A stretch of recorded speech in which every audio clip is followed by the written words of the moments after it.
పిల్లలు బాగున్నారా? టిఫిన్ చేశారా? మనం ఎన్నో రోజు బీబీఎస్కి వచ్చాం?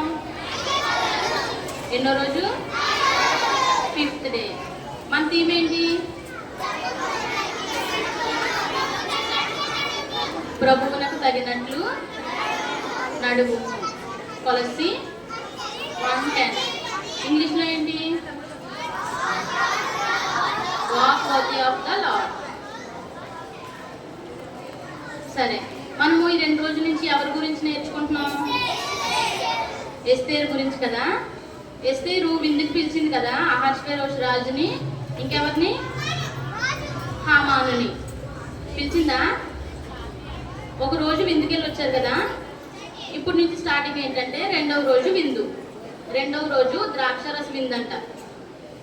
తెలుసా? 2వ రోజు ద్రాక్షరస విందంట. రాజు పేరేంటి? అహష్వేరోషు రాజు, హామాను ఇద్దరు విందుకు వెళ్ళడానికి సిద్ధమవుతున్నారంట. రాజు ఆలోచించుకుంటున్నాడంట, రాణి విందుకు పిలిచింది కదా, ఏం అడుగుతుందో, రాజ్యంలో సగం మట్టుకు అడుగుతుందేమో, లేకపోతే తనకి ఇష్టమైన ఏమైనా అడుగుతుందేమో అని రాజు ఈ విధంగా ఆలోచించుకుంటున్నాడంట. రాణి ఏమో ఎంతో భయంతో ఆలోచించుకుంటుందంట. ఏమని?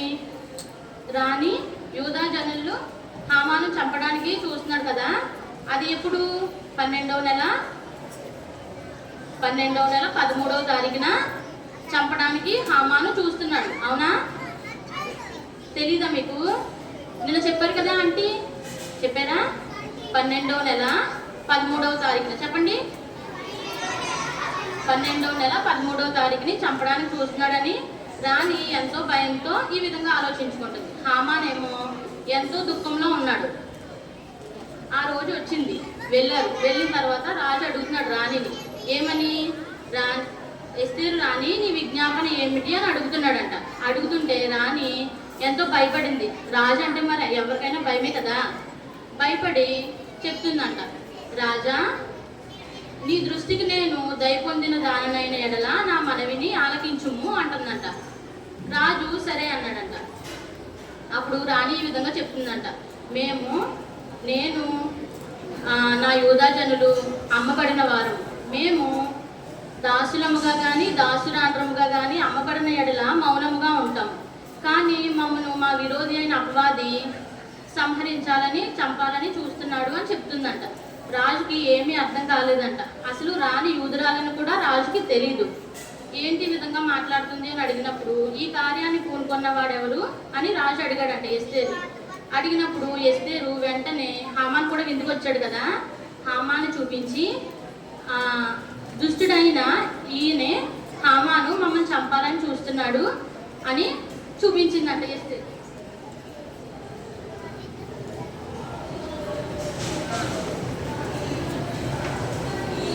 అంగో 2వ రోజు విందుకి వెళ్ళి కూర్చున్నారు. ఎస్తేరు బ్లూ కలర్లో ఉంది చూసారా, కూర్చునుంది ఎస్తేరు. అటువైపు కూర్చున్న రాజు, హామాను. ఓకేనా? చెప్పిందంట, ఇంకో ఈ దుష్టుడైన హామానే అని చూపించిందంట. రాజుకి చాలా కోపం వచ్చిందంట. కోపం వచ్చి ఏం చేయాలో తెలియక రాజుకి వనం ఉంటుంది కదా, గార్డెన్ అవి ఉంటుంది కదా, వనానికి వెళ్ళిపోయాడంట. కోపంలో ఏం చేయాలో తెలియక వనానికి వెళ్ళిపోయాడంట. వెళ్ళిపోయినప్పుడు అక్కడ ఆలోచించుకుంటున్నాడంట, అవును ఒకరోజు హామాను నా దగ్గరికి వచ్చాడు, వచ్చి ఈ విధంగా ఈ జనుల్ని చంపాలి అని అడిగినప్పుడు నేను ఎవరిని చంపుతున్నావు, ఎందుకు చంపుతున్నావు, అసలు కారణం ఏంటి అని నేను అడగలేదు, ఎందుకు అడగలేదు అని ఈ విధంగా ఆలోచించుకుంటున్నాడంట. ఇంకా నా రాజా ఉంగరంని కూడా హామాన్ చేతికి అప్పగించాను అని ఆలోచించుకుంటున్నాడంట. ఇక్కడ రాజగృహంలో హామాన్ ఏం చేస్తున్నాడంట, రాజు చాలా కోపంగా వెళ్ళిపోయాడు కదా, ద్రాక్షరస విందు నుంచి రాజు చాలా కోపంగా వెళ్ళిపోయినప్పుడు హామాన్ అనుకుంటాడంట, రాజుని అడిగినా ఫలితం లేదు, రాణినే ఏదో విధంగా బ్రతిమలాడి నన్ను నేను కాపాడుకుంటాను అని అనుకుంటున్నాడంట. అప్పుడు రాణి దగ్గరికి వచ్చి, రాణి అక్కడ కూర్చుంది కదా, అంగో ఆ శయ్య దగ్గర హామాన్ కూడా కూర్చుని ఉన్నాడు. అలా మాట్లాడుతూ ఎంతో బ్రతిమలాడుతూ ఆ శయ్యపై పడిపోయాడంట. పడినప్పుడు వెంటనే రాజు అక్కడ వనం నుంచి వచ్చాడంట. చూడండి, అటువైపు ఆ చివర ఉన్నారు కదా ఆయన, రాజు వచ్చాడంట. వచ్చి చూసినప్పటికీ హామాను రాణి కూర్చున్న శయ్యపై పడి ఉండడం చూసి రాజుకి చాలా కోపం వచ్చేసి, నా రాజగృహంలో నా సముఖం ఎదుటనే రాణిని బలవంతం చేయదు అని గట్టిగా కోపంతో అరిచేటప్పటికి సైనికులు బంటులు ఉంటారు కదా రాజగృహంలో, వాళ్ళు వచ్చారు. రాగానే వెంటనే ఈ దుష్టుడిని తీసుకువెళ్ళండి అనేటప్పటికి వాళ్ళు హామాన్ని తీసుకుని చేతులు కట్టేసి తలకి ముసుగు వేస్తారంట. తలకి ముసుగు వేయడం అంటే ఏంటి? ఎవరికి వేస్తారు తలకు ముసుగు? ఉరి వేసే వాళ్ళకి వేస్తారు, అవునా? మీరు చూస్తూ ఉంటారు కదా ఫోన్లో. తలకి ముసుగు వేసేవాళ్ళు ఏంటి? మరణశిక్షకు పాత్రుడని అర్థం అంట. ఎందుకు ఆ స్థితికి తెచ్చుకున్నాడు హామాను? ఎదుటి వారికి పాపం చేయాలని, మొర్దెకైని, ఎస్తేరుని, యూదా జనాంగాన్ని అందరినీ చంపాలని, పాపం చేయాలని హామాన్ చూశాడు. అందుకు ఆ స్థితికి తెచ్చుకున్నాడు. రోమ 6:23లో ఏముంటుంది? పాపం వల్ల వచ్చే జీతము మరణము. ఇప్పుడు హామాను మరణానికి పాత్రుడు అవుతున్నాడు కదా. ఈ విధంగా తలకి ముసుగు వేసి తీసుకెళ్ళిపోయారంట. తీసుకువెళ్తున్నప్పుడు అందులో ఉన్న ఒక సైనికుడు అన్నాడంట, రాజా, హామాను ఇంటిలో ఒక ఉరి స్తంభము సిద్ధపరచుకున్నాడు మొర్దెకైని చంపడానికి. అది 50 మూరలు ఎత్తుగల ఒక ఉరి కంబాన్ని సిద్ధపరిచాడు అని చెప్పాడంట. చెప్పినప్పుడు రాజుకి ఏమనిపించింది? వెంటనే ఆ ఉరి కంబం మీదే హామాని ఉరి తీయండి అని ఆజ్ఞ ఇచ్చాడంట. వెంటనే తీసుకువెళ్ళి ఉరి తీశారంట. చూడండి, మన పెద్దలు చెప్తూ ఉంటారు కదా సామెత, ఏమని? ఎవరు తీసుకున్న గోతిలో వారే పడతారు అంటారు కదా. ఆ విధంగానే హామాను మొర్దెకైని చంపడానికి ఉరి కంబాన్ని సిద్ధపరిచాడు తన ఇంటిలోనే. ఇప్పుడు హామాన్నే ఉరి తీయాల్సి వచ్చింది అక్కడ. ఈ విధంగా అయిపోయింది, ఉరి తీస్తారు. రాణి కొంచెం సంతోషించింది. ఎందుకు? మొర్దెకై రాణి కొంచెం ఆపద నుంచి తప్పించుకున్నారు. ఇంకా ఆపద ఉంది. ఏంటి? యూదా జనాలను అందరినీ చంపడానికి మొర్దెకై వర్తమానం అంటే తాకీదులు చుట్టుపక్కల ఉన్న గ్రామాలకి, చుట్టుపక్కల ఉన్న దేశాలకి పంపించేశారు. అది ఏ క్షణమైనా జరగవచ్చు. ఈ విధంగా ఉన్నప్పుడు రాణి రాజు దగ్గరికి వెళ్ళి చెప్దాం అనుకుని వెళ్ళి వెంటనే రాజు దగ్గర పడిపోయిందంట. అంగో చూడండి, రాజు కాళ్ళ దగ్గర పడిపోయిందంట.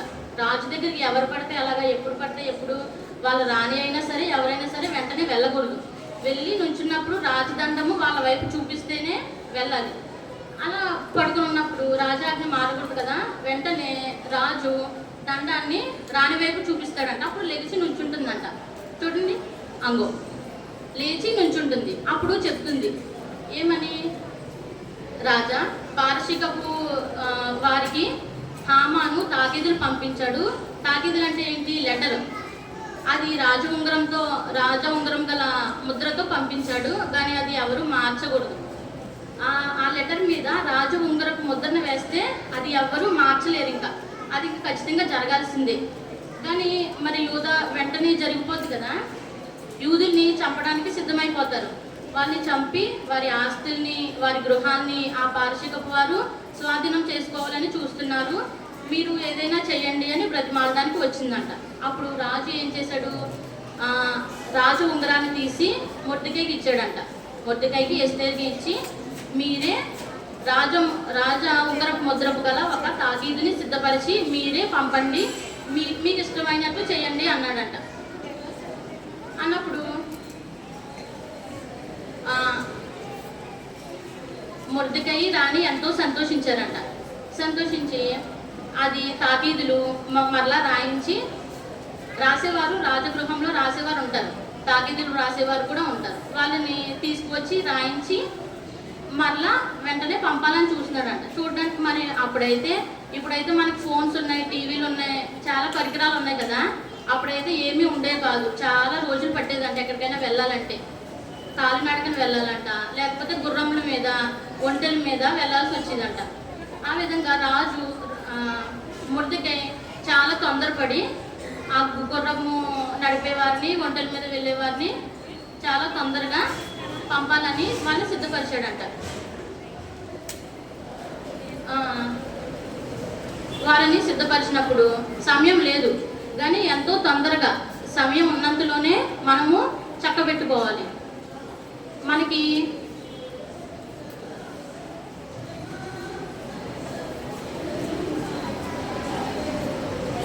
సమయం లేకపోయినా మొర్దెకై ఎంతో తొందరగా తన శక్తి కొలది త్వరగా తాకీదులు, చుట్టుపక్కల ఉన్న పారశీకుకు వారికి పంపాలని ఎంతో తొందరగా ఉన్నాడు. తర్వాత మిగిలిన తర్వాత ఏం జరుగుతుందో, పంపిన తర్వాత ఏం జరుగుతుందో తర్వాత లెసన్లో విందురు. కానీ మన మెమరీ వర్స్ చదువుకుందాం.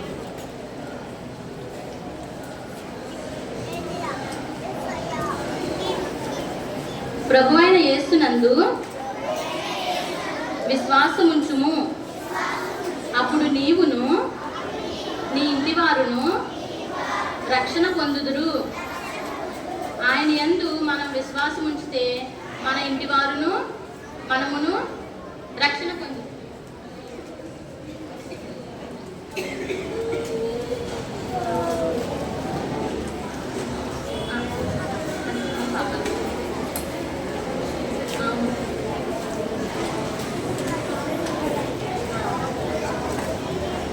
మనము చిన్న చిన్న పాపాలు చేస్తూ ఉంటాం.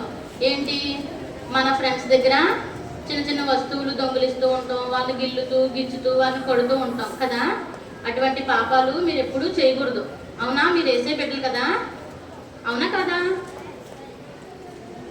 అటువంటి పాపము మనం చేయకుండా మనల్ని మనము జాగ్రత్తగా ఉంచుకోవాలి. మన థీమ్ ఏంటి? ప్రభువునకు తగినట్లుగా నడుచుకోవాలి. అవునా? ఆయనకి ఇష్టముగా, అంటే ఆయన ఇష్టానుసారంగా మనల్ని మనం మలుచుకోవాలి. మనం ఆయన దగ్గర మన పాపాలు ఒప్పుకోవాలి. యేసయ్య, మేము ఎప్పుడూ ఇటువంటి పాపం చేయము. కోపపడడం కూడా పాపమే అంట. తెలుసా మీకు? బైబిల్లో ఉంటుంది కదా, కోపపడడు కానీ పాపము చేయకూడదు కదా. మనం ఎవరి మీద కోపపడకూడదు. ఎంతో దయ కలిగి ప్రేమ కలిగి ఉండాలి. ఎస్తేరు తన ప్రజల మీద ఎంత ప్రేమ కలిగి ఉంది? అవును కదా. ప్రేమ కలిగి వారిని రక్షించాలని ఎంతో ఆతృత పడుతుంది. మనము కూడా ఎదుటి వారిని యేసుని వైపు నడిపించడానికి మనము కూడా సిద్ధపడాలి. సరేనా?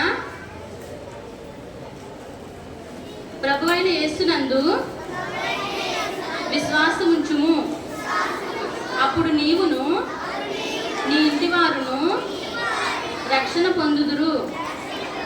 అపోస్తుల కార్యములు 16వ అధ్యాయము 31వ వచనము. మళ్ళీ చెప్పుకుందామే. ప్రభువైన యేసునందు విశ్వాసం ఉంచుము, అప్పుడు నీవును నీ ఇంటి వారును రక్షణ పొందుదురు. అపోస్తుల కార్యములు 16వ అధ్యాయము 31వ వచనము.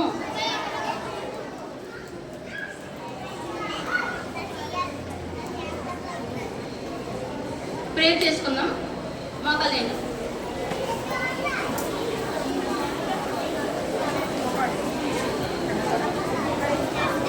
One, two, three. అంటే ఏం చేయాలి? కళ్ళు మూసుకోవాలి. అవునా? ఎవరు మూసుకోవట్లేదు.